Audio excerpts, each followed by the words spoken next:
সুপ্রিয় দর্শক, দিঘাটির পক্ষ থেকে সবাইকে জানান আন্তরিক শুভেচ্ছা ও অভিনন্দন। আজ বাঘা মডেল প্রেস ক্লাবের সভাপতি সেক্রেটারি হিসাবে নির্বাচিত হলেন মোহাম্মদ সানাল কবির বাবু ভাই এবং সেক্রেটারি পদে উন্নীত হলেন মোহাম্মদ ইলিয়াস হোসেন। তাদেরকে জানাই আন্তরিক শুভেচ্ছা ও অভিনন্দন। তারা যেন বাঘা মডেল প্রেস ক্লাবের সকল কার্যক্রম ভালোভাবে সুপ্রতিষ্ঠিত করতে পারি, সেজন্য তাদেরকে জানাই প্রাণঢালা শুভেচ্ছা ও অভিনন্দন। বাঘা মডেল প্রেস ক্লাব একটি খুব গুরুত্বপূর্ণ ভালো একটি সংগঠন।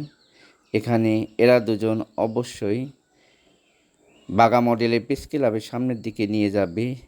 সেজন্যই বাঘা মডেল প্রেস ক্লাবের সভাপতি সেক্রেটারিকে জানাই আন্তরিক শুভেচ্ছা ও অভিনন্দন। আল্লাহ হাফেজ।